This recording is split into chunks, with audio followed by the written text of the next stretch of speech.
wouldn't consider it or not consider it. I don't know anything about it. So, but I will speak to the DOJ. Why would she be a candidate for clemency, sir? I don't know. I mean, I'd have to speak to the DOJ. I'll look at it. I have a lot of people who have asked me for pardons. I call him Puff Daddy has asked me for a pardon. That the government took a big swing at him, and basically tried to take his entire fortune and net worth and the rest of his life. So it doesn't mean that the government can tell him what job to do. Diddy's worst nightmare just came true.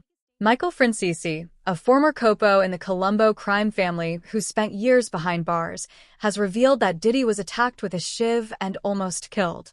The biggest danger for Diddy, however, is still on the way.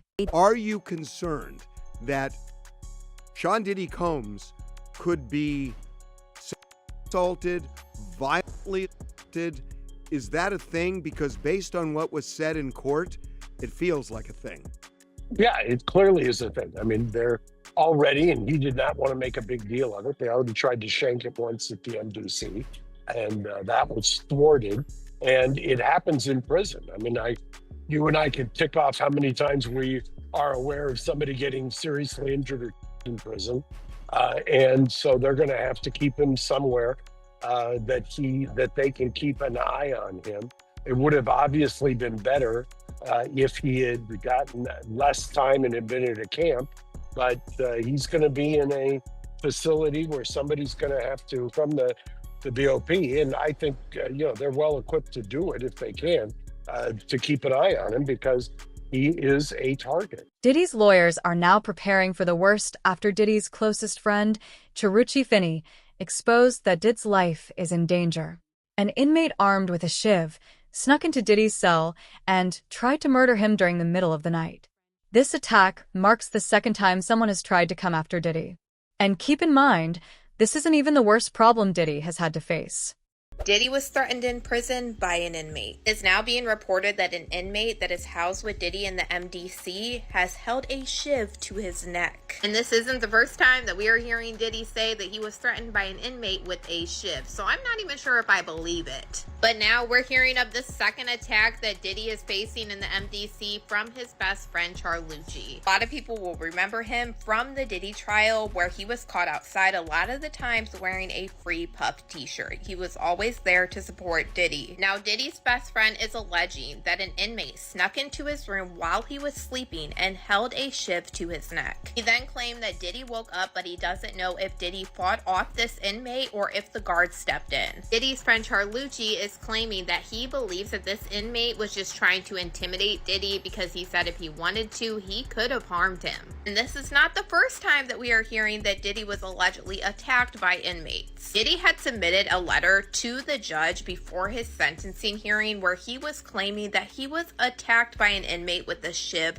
for wanting to sit in the chair that Diddy was sitting in. And in this document, Diddy was basically saying this is one way that you could tell that he is a changed man since he spent time in the MDC, because he said usually he would have fought back against this inmate with violence. He said he didn't, and he de-escalated the situation.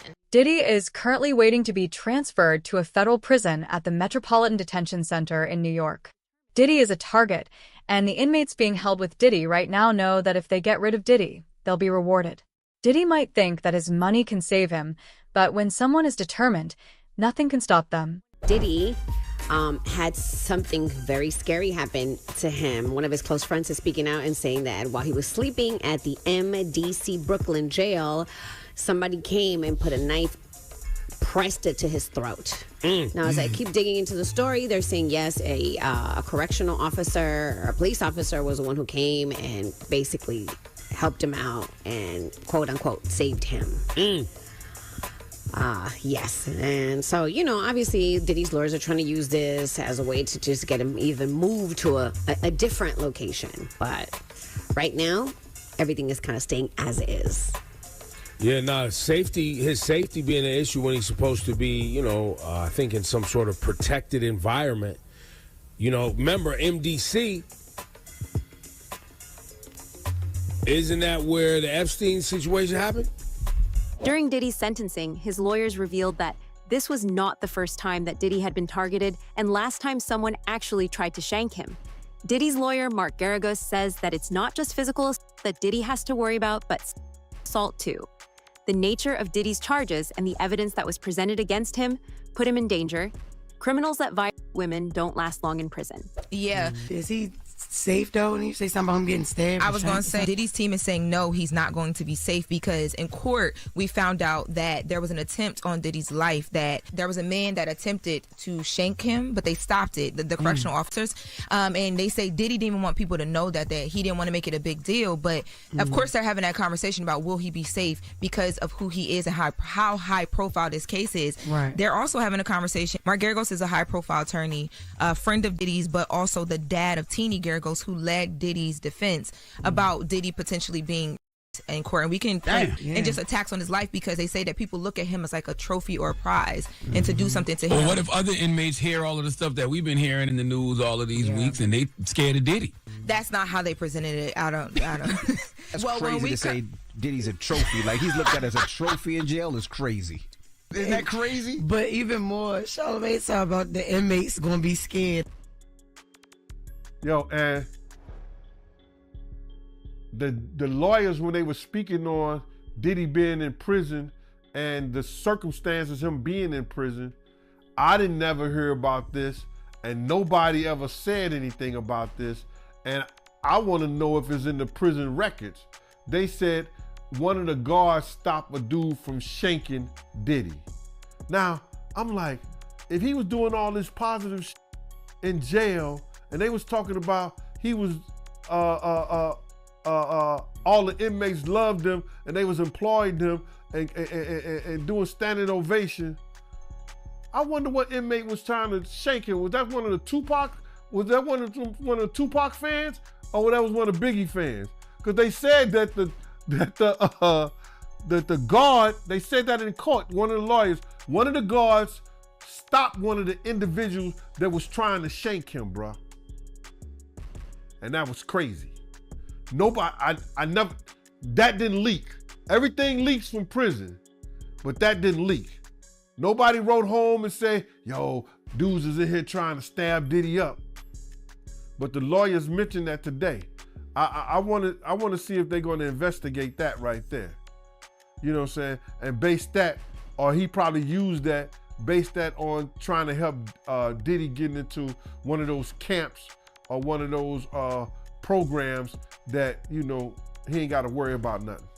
During Diddy's sentencing, his lawyers revealed that this was not the first time that Diddy had been targeted and last time someone actually tried to shank him. Diddy's lawyer, Mark Geragos, says that it's not just physical that Diddy has to worry about, but assault, too. The nature of Diddy's charges and the evidence that was presented against him put him in danger. Criminals that 6 women don't last long in prison. I mean, what this guy did is disgusting. I don't think there's a person alive, a man or a woman, especially women, who are not going to hate this guy. Whatever he did was completely disgusting. It's beyond criminal. I don't even know what it is. I look at it like he disgraced everybody. He disgraced the black race by being a black man. I know a lot of black people, and they hate him for it because it painted a picture towards all of them. I think it's being followed all over the world. If he's not found guilty, or he's cut free, or he does a short amount of time, I mean, I could only imagine what the whole world would think. This is a disgusting country. The murders were gruesome and violent and painful, and they served a purpose. They were meant to terrify people into staying in line, right? Compare that to the things that you've heard alleged from the witness stand and testimony under oath from a lot of these young women and some of the young men who were his assistants. Compare the guys in the mob to the stuff you're hearing alleged against Diddy. If we did that in the mob, we would be killed for it. We would never touch women and children and stuff like that. So that's against our rules, our principles. We would never get away with something like that. There was a guy, Roy DeMeo, and Gas Pipe, who became serial killer for no reason, and they were. So, I mean, if he was in the mafia, he would, and we knew what he was doing, he would have been, would be no trial. Shockingly, Former Mafia members Michael Francisi and Sammy the Bull Gravano said if the Mafia had known about Sean Diddy Combs' alleged activities for which he is being tried, they would have gotten rid of him already. The Mafia isn't going to let someone get away with beating women, and there's a good chance this is why Diddy keeps being targeted. Because you told me he was psycho, that's why I asked. Everybody's when they first go to prison. Everybody's. If you've never been to prison before, you've never been behind bars, everybody's. Then you get used to it. It becomes your livelihood. You learn how to stay alive. You got a crust of bread in the corner to sleep in. Everything else is a blessing. Yeah, that makes sense. But you knowing Diddy personally, do you think it's possible he might take his life? It takes a certain individual to prepare itself to do a lot of years in jail. From the lifestyle that he had, I'm not saying that he can't. I just don't see him able to do time behind bars. Maybe if he'd be in a camp type situation, that's a possibility. But based on the lifestyle and what he's done and what he's accomplished, if he had to go behind those bars for a lot of years,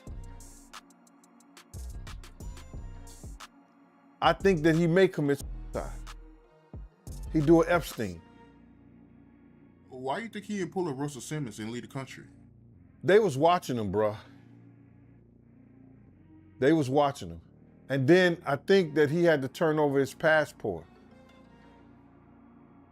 Even if you own your own private jet, they have a system up there whereas that they supposed to check your passport and anything that you need to fly as if you were flying commercial. It's not the Mafia or other inmates that Diddy has to worry about. Prison takes a big toll on a person. And according to Gene Deal, Diddy doesn't have what it takes to survive behind bars. If things get tough, Diddy might just decide to take the easy way out and harm himself. Diddy has never gotten his hands dirty. And he's only a gangster in his music videos. With having $75 million at his disposal, isn't that by nature the exact thing that they're worried about? If you have this much money, that you could make this thing, you could probably make people disappear if you really opted to. See, this is the thing. That'll just make more trouble. Why would he make more trouble now? He done already bought off and paid off everybody he possibly could. Have you looked at the indictment? Like, he called some witnesses up to 54 times. Yeah, 200 and how many angels? 200 something people he tried to reach out to. Like, what are you running, a telethon or a telemarketing agency? Telemarketers don't make that many calls in one day. Or sometimes not even in a week, all depending on you was on that. You down for Diddy? Like, how does that conversation start? Hey, what's up? You know, I really feel bad about that last time I bashed you in the face with a Ciroc bottle. Look, we good? Like, Diddy has been making calls to everyone he knows to try and squeeze his way out of jail. Prison records show that Diddy was making almost 200 calls a day to lawyers and other celebrities. The details of who Diddy was calling have also started to come out. And you are not going to believe just what Diddy is willing to do to escape. Just 3 days after Diddy was sentenced to over 4 years in prison on prostitution charges, President Donald Trump seems to confirm he's heard from the mogul's legal team. The comments coming Monday from the Oval Office as reporters asked about a pardon for Jeffrey Epstein's accomplice, Ghislaine Maxwell, who's serving 20 years for child sex trafficking. I wouldn't consider it or not consider it. I don't know anything about it, so but I'll speak. I will speak to the DOJ. Why would she be a candidate for clemency, sir? I don't know. I mean, I'd have to speak to the DOJ. I'll look at it. I have a lot of people who have asked me for pardons. I call him Puff Daddy has asked me for a pardon. I love Diddy. You know, he's a good friend of mine. He's a good guy. I think he's a good guy. I'm going to stick up for him.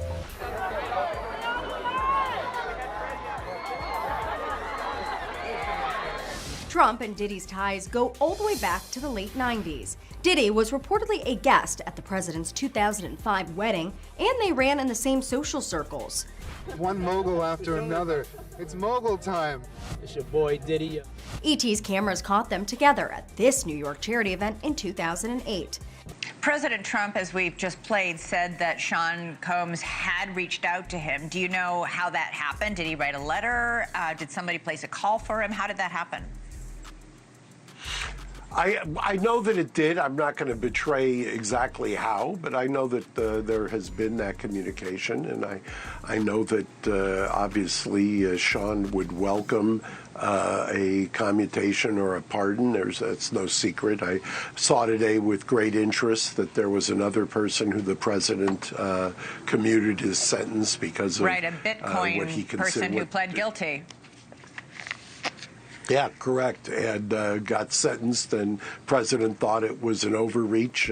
If that was an overreach, and I forget the exact sentence, but I think it pales in comparison to Sean's. And remember, one of the things that is irksome, if you will, about Sean's, and I call him Sean, the president calls him Puff Daddy. I call him Sean as long as I've known him. One of the things that is somewhat irksome is that the government took a big swing at him, and basically tried to get him into take his entire fortune and net worth and the rest of his life, and they lost. And I think that the 50-month sentence was punitive, if you will. I think, if anything, he should have gotten some consideration for the fact that he took the gamble, he risked it, he went to trial, and basically beat all the mandatory life sentences and beat the mandatory divestiture of all of his assets. The most shocking thing about this pardon is that Diddy was in contact with President Trump directly. One of the lawyers on Diddy's team confirmed that Diddy and President Trump had been in direct contact regarding his pardon. The expected timeline of this pardon is next week. There are even some rumors that everyone in the White House is against this pardon. Trump, on the other hand, said this. Sean Diddy Combs. Right. Would you consider pardoning him? Well, he was essentially, I guess, sort of half innocent. Yes. I don't know what they do. He's still in jail or something, but he was celebrating a victory, but he seems, I guess it wasn't as good as a victory. Probably, I was very friendly with him. I got along with him great. And seemed like a nice guy. I didn't know him well. But when I ran for office, he was very hostile. Diddy could be a free man by the end of this week. We broke a story last night that Donald Trump is seriously considering commuting his sentence. And there has been a lot of fallout with our story. By the way, commuting his sentence before he's even in a prison. Right. He's still at Brooklyn MDC waiting to find out which prison he's going to. But this is something that President Trump is considering. And the fact that he's considering it is causing a bit of an internal war at the White House, because not everybody in the administration thinks this is a good idea. So we are told this. And this is coming from somebody high up in the White House. We broke that story, incidentally, that right after the sentencing, his legal team, Diddy's legal team, got in touch with somebody who had the president's ear, and that the president was looking at the paperwork. And the president acknowledged that like 2 days later. Yeah, in the Oval Office. 2 days later. Yeah. So we now know that Trump is considering, we're told that he's kind of waffling, he's going back and forth on this, but there are staffers in the White House telling him, don't do it. So we put this story up last night, and the White House immediately came out and said, fake news. Last week, President Trump confirmed that Diddy's team had reached out to him for a pardon, and he's thinking about it. TMZ confirmed that it's likely that Diddy might be released as early as next week if everything goes according to plan. This is the same pardon that Diddy was asking for even before his sentence. Diddy's lawyer, Mark Agnello, said that Diddy told them to talk to Trump and tell him, I need a pardon. Get me a pardon. Just 3 days after Diddy was sentenced to over 4 years in prison on prostitution charges. Yeah, I have no idea about timing. All I know is everything that I read in that article looked accurate. Well, look, that's probably some relief to Diddy's team, you know. And I don't know. I think they're moving ahead. I don't think anybody is counting on anything, and Right. I think the reporting was accurate. how did you hear he's faring since the sentencing? I don't know. I mean, I hopefully we'll see him soon and find out. I guess lastly, I would ask, what do you think his future looks like? I have You the know? utmost confidence in Sean. I think Sean will make a comeback, the likes of which people are not expecting. So I've watched him. I've known him for a long time. I have the utmost confidence in him. In whatever sphere. I mean, he's done business, the music, He's iconic the in a fashion. lot of ways, and I think he'll make a comeback. The most shocking thing about this pardon is that Diddy was in contact with President Trump directly. One of the lawyers on Diddy's team confirmed that Diddy and President Trump had been in direct contact regarding his pardon. The expected timeline of this pardon is next week. There are even some rumors that everyone in the White House is against this pardon. Trump, on the other hand, said this. I believe he's a guy with a lot of money. And I'll tell you, this happened to me when I went in there because of the profile I had, because of the way they wrote me up. You know, I had everybody and their brother inmate trying to do a deal with me when I got out, a business deal. They need money. Because of the fact that he's a money guy, I think he's going to have more friends than he will enemies.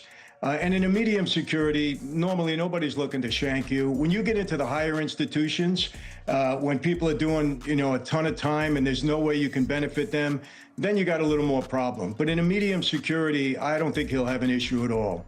I really don't. He can be too much of a benefit to inmates that are always looking for something. And he could be a golden ticket for some people, at least in their mind. So he got off like a fat rat in a cheese factory. But for a dude like Diddy going to jail and spending all that time, I'm not saying it's going to be rough or nothing like that, because his former president of Bad Boy, Kirk Burrows, with the federal jail. You understand? Lil' Kim with the federal jail. So, because the type of dude he is, he'll make it. He'll be all right. And plus, they're going to send him to a camp, bruh. He'll be in somebody camp or somebody dormitory, whereas that it'll be real light for him. So, he'll see the streets back again in 24 months. He'll be out within 2 years. It seems like a lot saying 50 months and everything like that, but it's not really a lot. Not at all, bro. It's not a lot at all. Diddy's lawyer, Mark Garagos, recently revealed that something big is happening behind the scenes and Diddy's going to be back on the street soon. He said that he can't talk about the details yet, but Diddy has been working on a plan to be released. Garagos' comments raise more questions than they answer. When someone with Diddy's power, resources, influence, and history is preparing a comeback, who is helping him, who is protecting him, and what will he do if he gets out? I have you. I only have a little bit of time left. I got to switch gears real quick to Diddy. So he is asked to be sent to a low-security prison out in New Jersey for where he will serve his, prison term. 4 years, served already 1, so 3, maybe out in 2.5. Do you think he's going to get that request? Do you think he's going to serve it at this low-security prison in New Jersey? It seems like the logical place for him to go. I mean, you've got, based on all of the factors and everything else that goes into the Bureau of Prisons, when they get the file, so to speak, they get the PSR, which is the pre-sentence report. They have a certain criteria, and a lot of that criteria has to do with geographic location and then the severity of the sentence and the charges. All of that would tend to lean towards the placement at this New Jersey facility. So I would say on a bell curve, 80% shot. Diddy is going to try and use his influence to be transferred to a low-security prison, so he can try and get out. It is also easier to buy protection in a low-security prison. The prison you're in determines everything: your safety, your influence, your access, and your control. The location of his sentence could shape the rest of this story. If everything goes according to Diddy's plan, he's going to live like a king, even if he ends up behind bars. He still has to register as offender. He still has to do all these different things. Even after he's off of supervised release, he'll still have to register. And if he goes to Miami, because his home's in New York, he's got to check in with the local sheriff and say, hey, some offender in town, that's what he got to do. I mean, this is not an easy thing for him to have to deal with down the road. But is it life in prison? No, it's not. Is it 20 years in prison? No, it's not. Is it even 10 years? No, it's not. But it's still going to be something he has to deal with. So it's no little thing that he is part of this community of people that have to be supervised, and he gave the government a big foray into controlling his life. And that's what happens when you decide to break the law. Diddy's team has even submitted documents to the judge asking that he be sent to Fort Dix, claiming that it is close to New York and Diddy wants his family to visit. The real reason Diddy chose Fort Dix, however, is because it is a low-security prison and because of the program it offers. Fort Dix offers inmates the option of joining the RDLP program. The RDAP is an intensive 500-hour, 9-month substance of treatment program for inmates. Completing it could entitle Combs to as much as a full year's early release from behind bars. We are following some breaking news right now, and Sean Combs is taking the first step to appeal his conviction and prison sentence. His attorney today filed a notice of appeal. Earlier this month, the disgraced music mogul was sentenced to 4 years in prison on prostitution-related charges. His lawyers have argued the conviction should not stand because Combs lacked a financial motive for transporting male escorts. More papers detailing the arguments behind the appeal are expected to be filed soon. Getting out of prison doesn't mean that Diddy will get away scot-free. Diddy's crimes are so heinous that no matter what happens to him now, things are never going to be the same. He has to register as an offender on the official registry and live with that label for the rest of his life. Even after being released or pardoned, that label is never going away. Obviously, he's disappointed, although he really shouldn't be. I think, a 4-year sentence here with already credit for the year or so that he has in, I think he did very well with respect to all of the drama and all of the circumstance around this trial. There was a lot of bad stuff out there, and I'm not saying, I'm not passing judgment on that, but it just looked really bad. And he could have gotten up to 10 years or 11 years. So I think the judge, took everything into consideration. I think his family today made a very good plea for him. And I think he did very well. That's my opinion. So in your experience, like your own experience and other, inmates that you've seen go through it and then show back up at the, the cell block, how do they take this? Do they bury their head in the pillow and cry, or do they keep their head held high and just pack up their stuff and wait for their assigned new prison? Like, tell me everything. Well, everybody's different. I'm sure he went back with somewhat disappointed, so he's probably, dwelling on that. Hey, it could have been differently. Maybe I should have gotten out. Maybe he's a little bit upset, a little bit angry. I get it. All those emotions come into play. But right now, he's got to get ready. He'll spend a couple of weeks there until they designate him to a new facility. And he'll be a lot better off in prison than he is in the federal jail. At least there you can move around and you got some freedom on the yard and things like that. Diddy's lawyers have already filed an appeal asking to get his trial thrown out. This could very well be the thing that Mark Garagos was talking about. If Trump is on Diddy's side, there is a big chance that Diddy wins on appeal. That way, Trump wouldn't even have to pardon Diddy. A lot of these conditions sound pretty harsh, but they're pretty standard. Things, as you mentioned, like no contact with victims, also no contact with other criminals, no access to firearms, also unsupervised, or visits, drop-in visits from probation officers at any time, mandatory employment. So many of these are standard. But what I do think is notable is the addition of required treatment programs. And it's not just one, right? It is domestic violence, but also and also mental health. The reason why it's so notable is because we all remember the defense described this as a modern love story. And even though Combs was acquitted of the most egregious charges, it's really a message from the court saying there's really still something that is not right here. There's treatment that is required. There's issues that need to be resolved. Can you tell us a little bit about his living conditions? Because I know that he's currently in Brooklyn, but he's actually asked to be moved to a federal facility. Why? What would that do to his living conditions? conditions? Okay, so very specifically, he's requesting to be moved to Fort Dix, to a low-security prison. So that would very much ameliorate, improve his living conditions from where he is in Brooklyn. So this low-security prison is more like a dorm-like setting and also has a specific treatment program that he's requesting to be a part of. And sometimes people who go through this program successfully can get time off at the end. Well, Angela, we also know that Diddy is going to be required to work 30 hours a week upon his release. Do we know if that's like, he can just do whatever he wants? He's the owner, obviously, of a company, CEO. Or is this something that the state or the courts are going to mandate? So this is interesting. It is pretty standard, and the legal language is work conscientiously at suitable employment. So that doesn't mean that the government can tell him what job to do, but it does mean that the probation officer can veto what he chooses. And the real point here is access and rehabilitation and not a lot of free time, requiring structure. So given that his employment is generally self-employment and a lot of free time, it's not clear here how the probation officer will respond to that, what sort of restrictions they will put. But yeah, the probation officer can say, this is not okay, too much free time on your hands. It's pretty clear that Diddy has been getting special treatment from the start. If it was anyone else, they would have gotten at least 10 to 11 years. But for Diddy, the sentence was way below the federal guidelines. Even if the judge had followed the guidelines, Diddy would have still gotten at least 8 years. This doesn't look like a coincidence. This looks like a system bending for someone who knows exactly how to make it bend.